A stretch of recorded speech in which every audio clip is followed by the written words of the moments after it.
A total solar eclipse is when the moon comes exactly in front of the sun.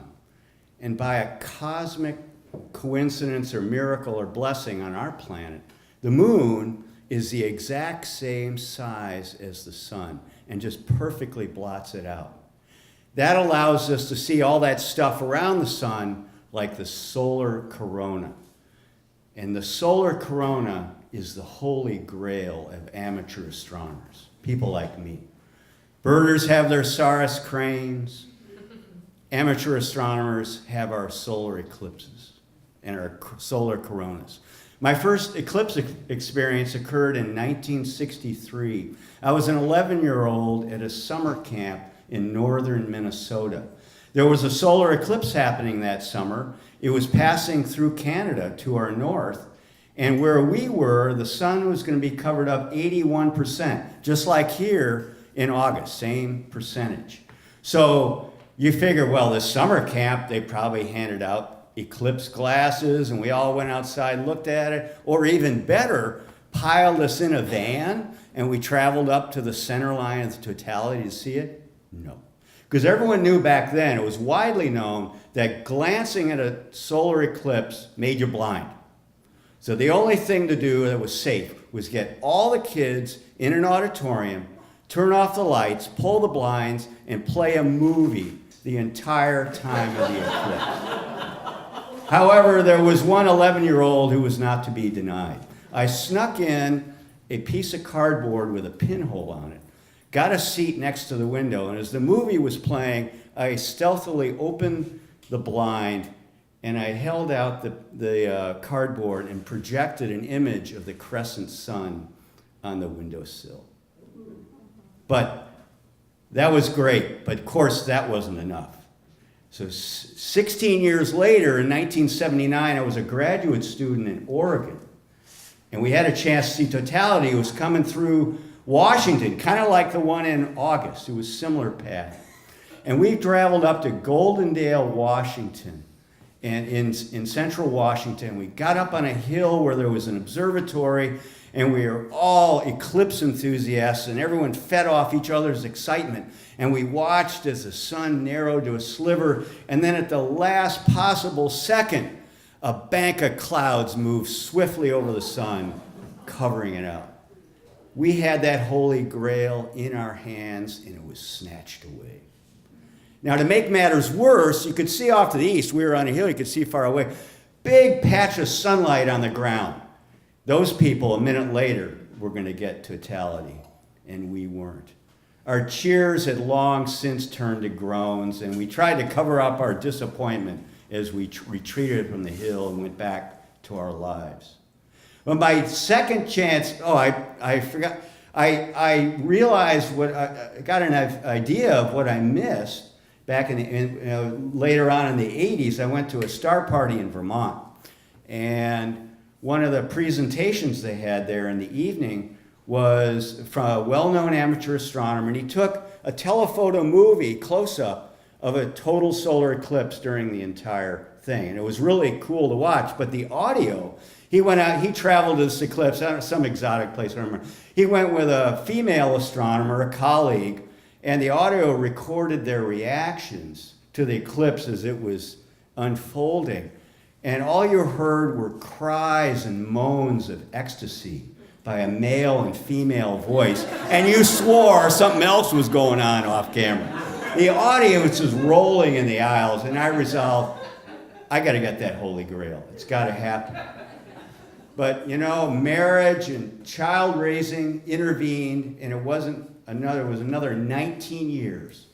And then Laurel and I arranged child care with her parents, and we flew to Aruba. We were part of a tour of other amateur astronomers, and we stayed at this resort. Aruba is a small desert island in the southern Caribbean, and we did, Caribbean things. We went snorkeling and hiking and drank rum drinks on the stone patio while iguanas slithered across the path, and it was great. And then on the appointed day, we all piled into a bus and went to the southern tip of the island, close to the center line of the totality, where you would see it the longest.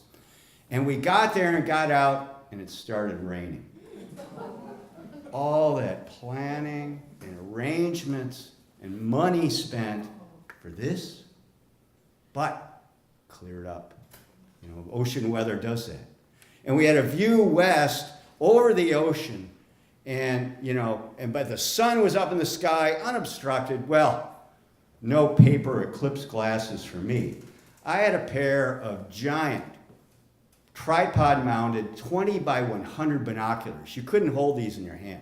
Each lens was this big, and each lens had its own solar filter. And I aimed that thing up there, and there was the slivered sun, just shining, And we watched that narrow, and yeah, okay, I'll let other people look through there too. Sure, why not? I did that. And it got narrower and narrower, and then we looked off to the west, and suddenly it was getting dark. And that darkness approached.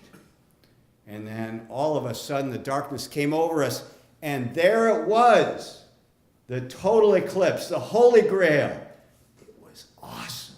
This black disk and this solar corona stretching out much farther than I even thought possible. And there was a bonus. Jupiter and Mercury, which of course you wouldn't see normally, were on either side of the sun, flanking it like royal attendants. What a view. I just couldn't believe it. And then I looked through the telescope. Well, the corona, such delicate detail, filaments and loops.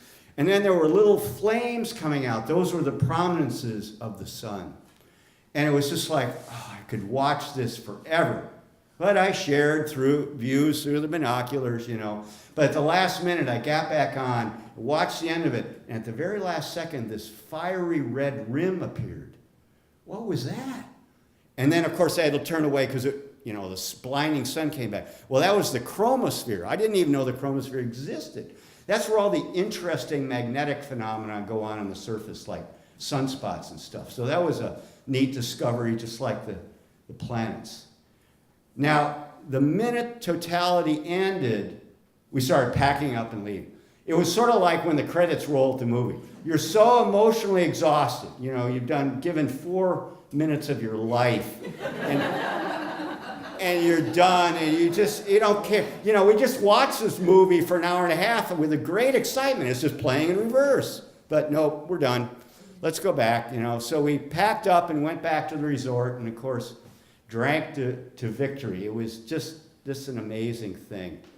Well, you got to do that again, right? That wasn't enough for me. But it would be another 19 years to this summer, 2017. And that found us at a state park in Glendo, Wyoming. And we had a lovely campsite, and there was a view and a bluff overlooking the west. You got to have that western view.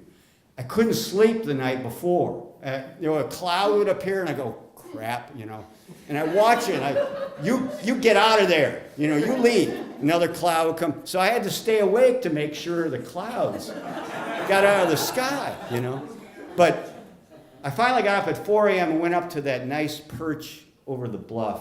It was still dark out, but the sun finally got dawn. You could see it was dead clear. Yes, we were going to do it again, And after the sun rose, Laurel and our other companions joined us. And this time I had a little refractor. I traded the binoculars away. Astronomers are always trading away their equipment and getting others. They're never satisfied with what they have. But this is a nice thing, and it had a solar filter, and I set that up. And we looked at the sliver get smaller and smaller. And this time it was sunspots. So the moon's coming across the sun. There's a sunspot, gone. There's another sunspot, gone. And it gets narrow and narrow. Meantime, the breeze was blowing the pine trees, and little crescents were moving around on the ground. And that was cool to watch. And then we looked to the west with about a minute to go. This column of darkness appears, coming towards us. And this time there were 2 hot air balloons off to the west. And as the shadow came over them, you could see the flames, making the hot air that kept the balloons aloft. I didn't even know that existed. And it came over, and once again, there we were, the Holy Grail one more time. But it wasn't so much astonishment for me this time. My cries were of victory. We'd done it. We'd done it again, you know. And I got that refractor looking up at that thing, and there was that glorious, delicate detail again. Kind of like, it looks like Einstein's hair coming off his head. That's exactly what it looks like. It's white and diaphanous and delicate, and it's just, you know, it's like a veil, a beautiful cosmic veil. And I watched it, and yeah, okay, I'll share views through the telescope, and there were more prominences, those flame-like things coming out. And then my alarm went off, and I shooed everyone away because I wanted that last private time with the solar corona. You know, my Holy Grail. I had to have that last time. Who knows if I would see it again, you know? But you never know, you know. So I did, and I saw that chromosphere, and then it was over. But no packing up this time while the credits are rolling. I said, I am going to watch this thing to the bitter end. And I put the filter back on and watched that shadow move closely off the sun's face. Here comes another sunspot, and then another one appears. And finally, just at the very end, I waited till that last drop was gone. I wanted to give this phenomenon the respect it was due. And I did. And, you know, science does that. So the second time around, it wasn't so extraordinary. It was kind of more normal to me. But and science does that for you. You know, it's predictable. I forgot to tell you about all the, you know, people crowded on the interstates in the middle of Wyoming. Everyone knew about this, you know. And you know, that was okay. You know, I can live with that. In fact, it seems so normal that, you know, maybe I don't need to see another total solar eclipse, right? No, I'm just kidding. I'll see you all in 2024.